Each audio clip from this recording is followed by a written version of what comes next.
Joe Biden. Thank you, thank you, thank you. Please, you have a seat. If you don't, come up on stage. Thank you, thank you, thank you. Thank you very much. Please, if you have a seat. It's a great honor to be here. Mr. President, they tell me you're over there somewhere. There you are. Thank you, Mr. President. Be not afraid. These were the first words at the first. Mr. President, they tell me you're over there somewhere. There you are. Thank you, Mr. President. Be not afraid. These were the first words at the first public address of the first Polish Pope after his election in October 1978. They were the words that would come to define Pope John Paul II. Words that would change the world. John Paul brought the message here to Warsaw in his first trip back home as Pope in June of 1979. It was a message about the power of faith, the power of resilience, the power of the people. In the face of a cruel and brutal system of government, it was a message that helped end the Soviet repression in the Central Land and Eastern Europe 30 years ago. It was a message that will overcome the cruelty and brutality of this unjust war. When Pope John Paul brought that message in 1979, the Soviet Union ruled with an iron fist behind an iron curtain. Then a year later, the Solidarity movement took hold in Poland. While I know he couldn't be here tonight, we're all grateful in America and around the world for Lech Walesa.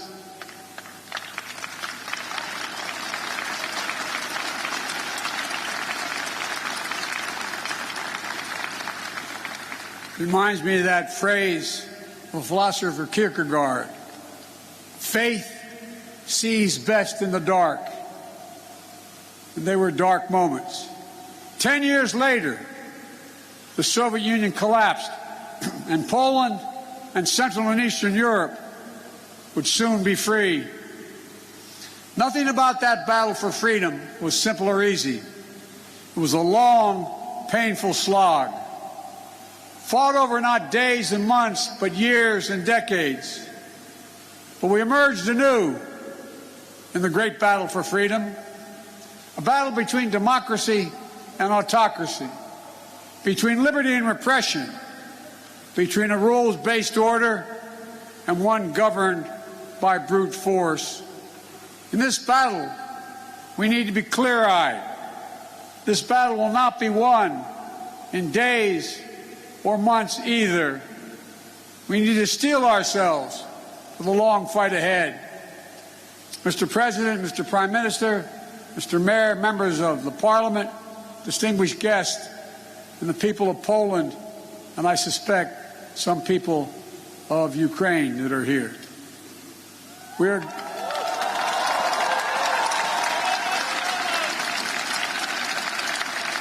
gathered here at the Royal Castle in this city that holds a sacred place in the history of not only of Europe, but humankind's unending search for freedom. For generations, Warsaw has stood where liberty has been challenged and liberty has prevailed. In fact, it was here in Warsaw when a young refugee who fled her home country from Czechoslovakia, was under Soviet domination, came back to speak and stand in solidarity with dissidents. Her name was Madeleine Albright. She became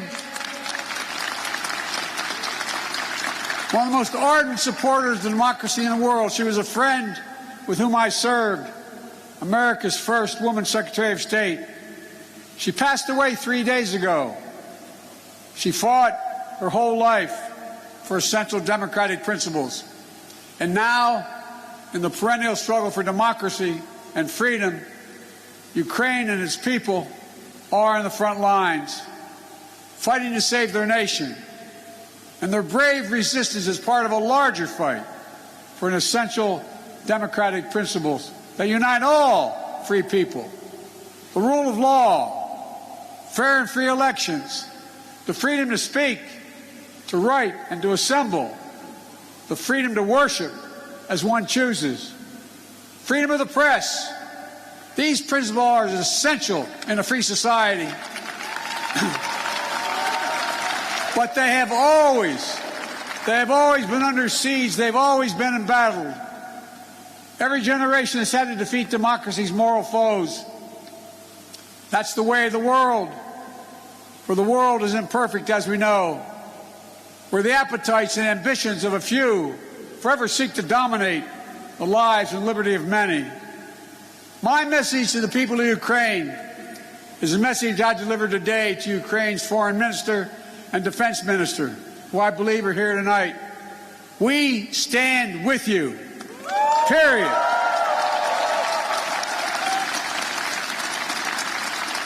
Today's fighting in Kyiv and Melitopol and Kharkiv are the latest battle in a long struggle.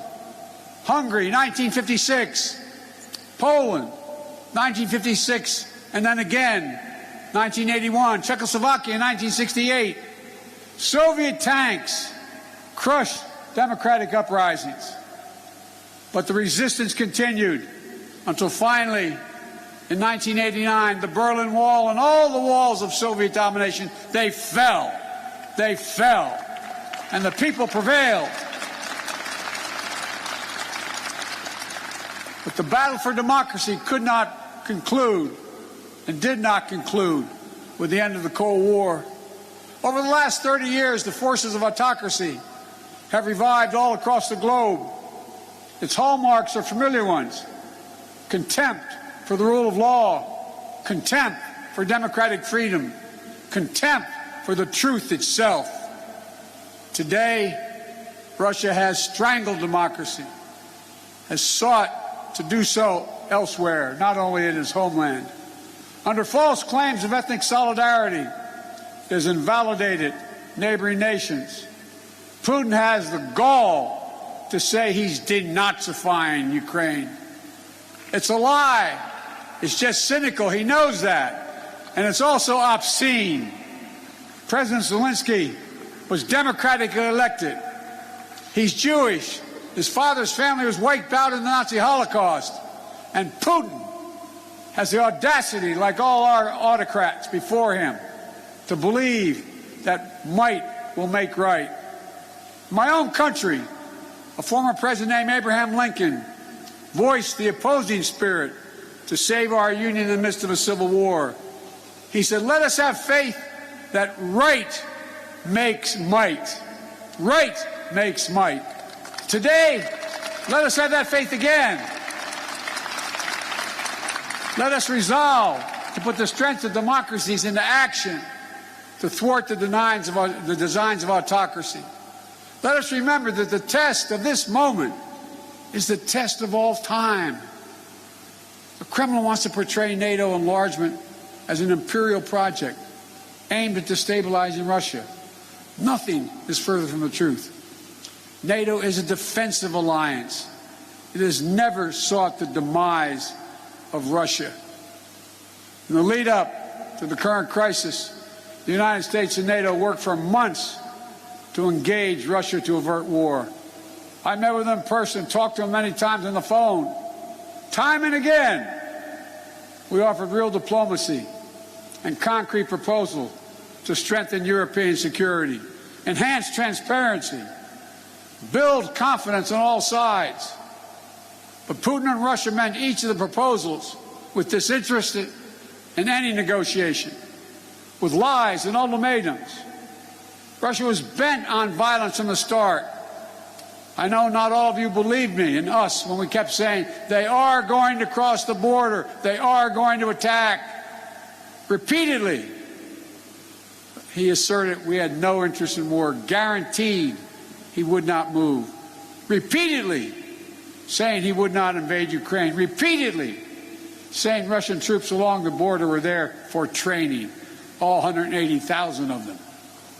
There's simply no justification or provocation for Russia's choice of war. It's an example of one of the oldest human impulses, using brute force and disinformation to satisfy a craving for absolute power and control. It's nothing less than a direct challenge to the rule-based international order established since the end of World War II. And it threatens to return to decades of war that ravaged Europe before the international rule-based order was put in place. We cannot go back to that. We cannot. The gravity of the threat is why the response of the West has been so swift and so powerful and so unified, unprecedented and overwhelming. Swift and punishing cost are the only things that are going to get Russia to change its course. Within days of his invasion, the West has moved jointly with sanctions to damage Russia's economy. Russia's central bank is now blocked from global financial system, denying Kremlin's access to the war fund that's stashed around the globe. We've aimed at the heart of Russia's economy by stopping the imports of Russian energy to the United States.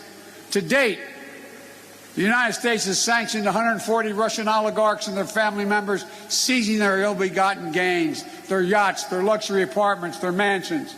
We've sanctioned more than 400 Russian government officials, including key architects of this war.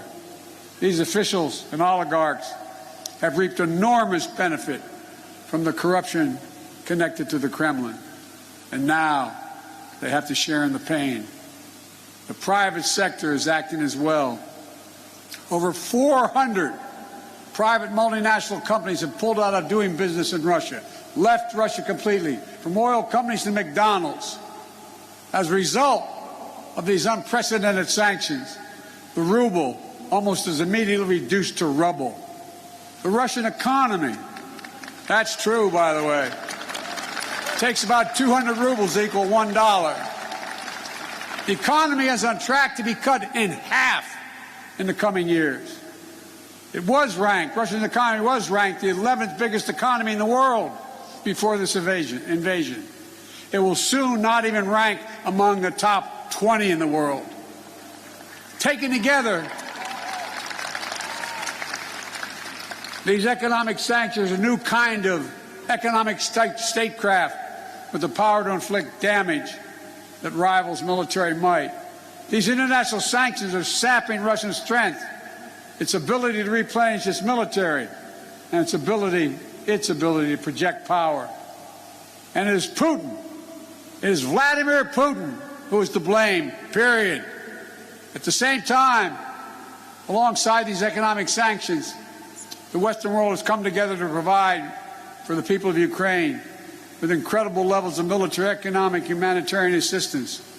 In the years before the invasion, we, America, had sent over $650 million before they crossed the border in weapons to Ukraine, including anti-air and anti-armor equipment.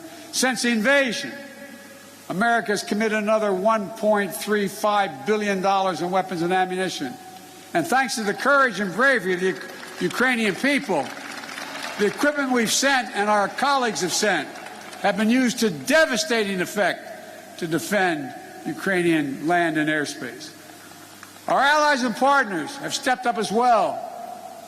But as I've made clear, American forces are in Europe, not in Europe, to engage in conflict with Russian forces. American forces are here to defend NATO allies.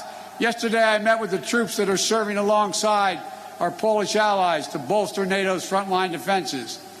The reason we want to make clear is their movement on Ukraine don't even think about moving on one single inch of NATO territory. We have sacred obligation. We have a sacred obligation under Article 5 to defend each and every inch of NATO territory with the full force of our collective power. And earlier today, I visited your national stadium where thousands of Ukrainian refugees are now trying to answer the toughest questions a human can ask. my God, what's going to happen to me? What's going to happen to my family? I saw tears in many of the mothers' eyes.